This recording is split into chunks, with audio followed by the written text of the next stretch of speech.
안녕하세요. 김나입니다. 오늘은 제가 출퇴근 3시간 실업급여에 대해서 말씀드리려고 합니다. 일단 인트로 이렇게 일단 각 잡고, 제가 지금 이걸 이렇게 토크 영상을 찍은 게 코로나 이후로는 처음이어서 지금 인트로만 거의 30번째 찍고 있는데 진짜 너무 어색해요. 할 때마다 제 모습이 너무 어색하고, 아무튼 제가 이 영상을 제작하게 된 계기가 이거를 이걸 8월 달에 글을 썼는데도 지금도 계속 꾸준히 유입이 들어오고 있고요. 제가 생각지도 못했던 부분에서 질문이 들어오는 경우도 있고, 유튜브에도 이런 내용에 대해서 다룬 게 없어요. 그래서 제 박살난 이렇게 박살난 제 조회수를 좀 살려줄 수 있는 기회가 되지 않을까 싶어서 한번 제작해 보려고 합니다.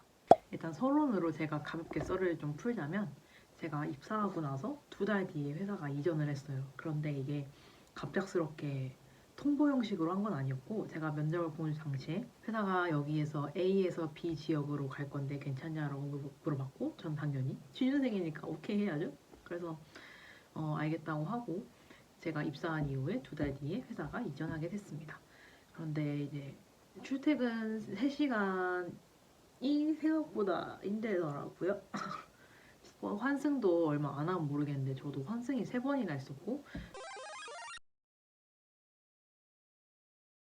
중간에 코로나 때문에 그 버스 이용객이 너무 줄어서 버스 노선 감축도 일어나서 직행으로 가는 버스가 없어져서 환승을 심하면 4번이나 할 때도 있었습니다. 그래서 이런 것들이 조금 쌓이고 쌓이다가 결국에는 퇴사를 결정하게 됐어요.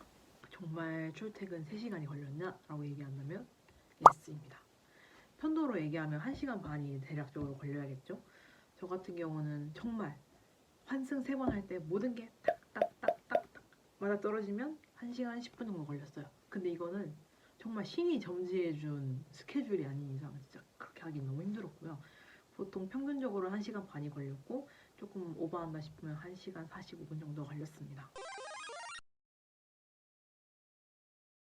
이제 조금 궁금해하실 게, 이 1시간 30분 정도 되고 교통이 안 좋으면 뭐 지각하는 일도 있지 않냐라고 얘기했을 때는, 저희는 일단 시차 출근제를 하고 있었기 때문에 여기에 대해서는 조금 유연하게 대처할 수 있었어요. 그리고 저도 워낙 일찍 나왔기 때문에 7시에 나왔어요. 근데 7시에 나오면 되게 불안하게 좀 초조하게 나가는 상황이었고, 보통은 되게 6시 반 그쯤에 나오는 거예요. 제가 이제 일어나고 씻고 그런 게 아니라 나와서 이제 버스를 타고 그랬었던 상황이었습니다.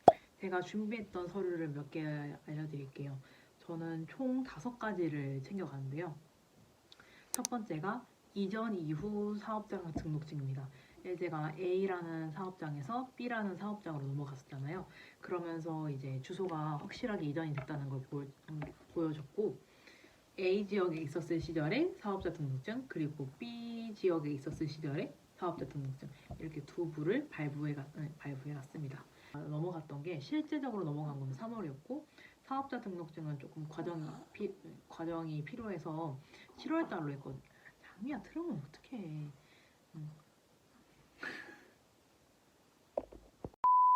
그리고 두 번째는 사직서인데요. 사직서를 쓰실 때 무조건 사유에 출퇴근 3시간이라고 쓰셔야 돼요. 이제 보통의 경우에는 이제 개인 사유로 쓰시는 분들도 많더라고요.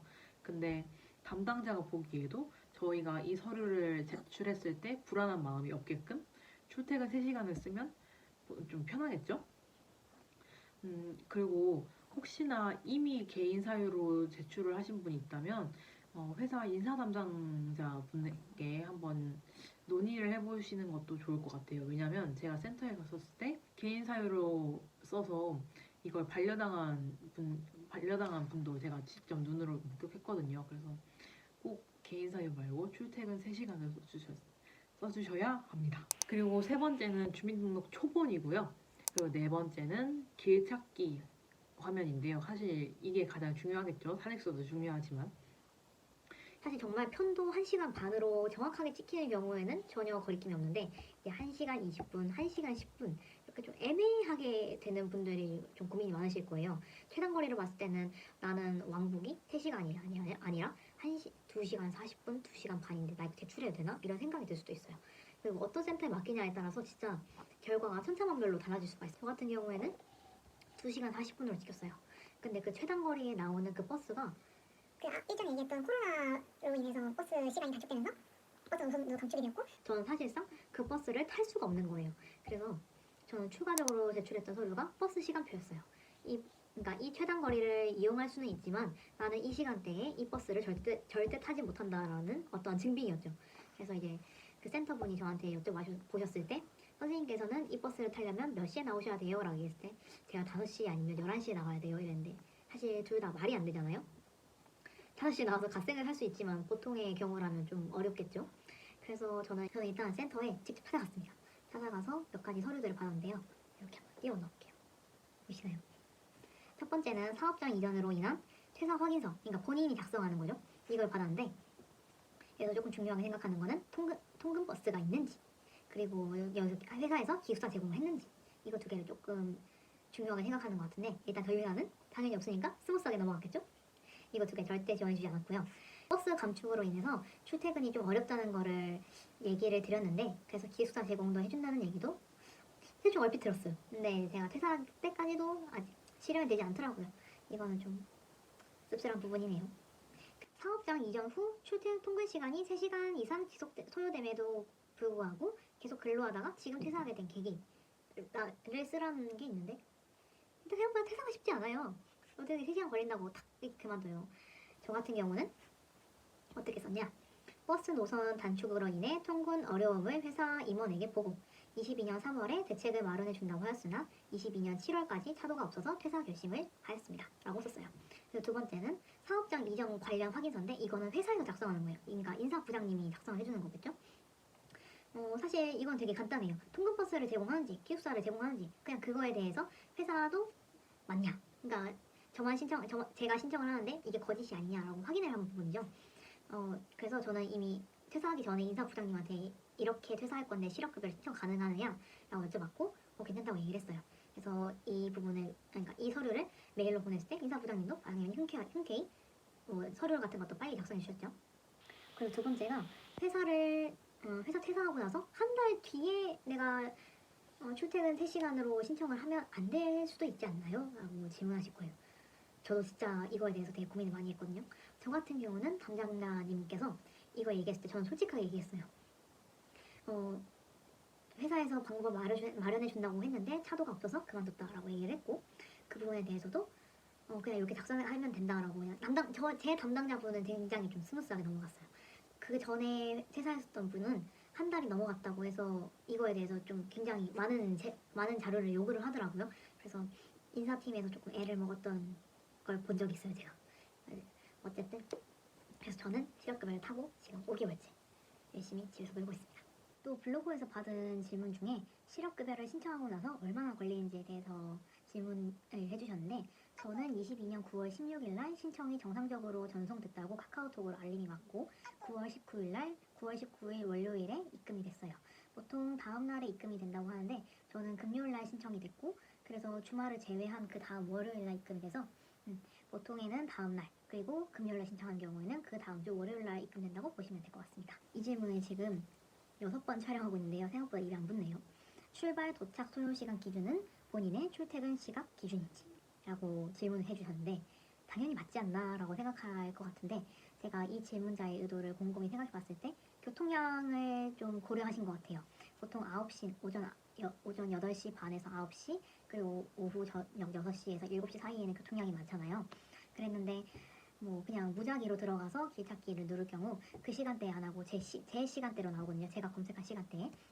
그래서 이분은 최단거리가 이렇게 좀 적게 나온 것 같다라고 생각을 해서 저한테 질문해 주신 것 같아요. 그래서 특정 시간대에 교통량을 표현하고 싶다면 네이버 길찾기에 위에 시간을 설정하는 게 있거든요. 시간을 설정해서 본인이 출근하는 시간과 퇴근하는 시간을 설정해서 네이버 길찾기 화면을 이렇게 캡처하면 조금 더 본인이 체감하는 출퇴근 시간을 보여줄 수 있겠죠? 그렇습니다. 어떻게 제가 열심히 찍은 영상이 여러분에게 꼭 도움이 되었으면 좋겠습니다. 금액 같은 경우는 저는 한 120만 원 정도 받았어요. 평균적인 거예요. 왜 그런지 모르겠지만 달달이 금액이 달라요. 근데 그 이유는 저도 모르겠어요. 근데 저 같은 경우에는 근무 시간이 총 11개월로 1년이 채 안 됐어요. 1년이 채 안 됐는데 한 120만 원 정도 받는다고 생각하시면 돼요. 연봉은 알려드릴 수 없어요. 너무 작기 때문에 진짜 너무 작아요. 그래서 그것까지는 알려드릴 수 없고, 아무튼 이렇게 저의 출퇴근 3시간 썰이 끝나게 됐습니다.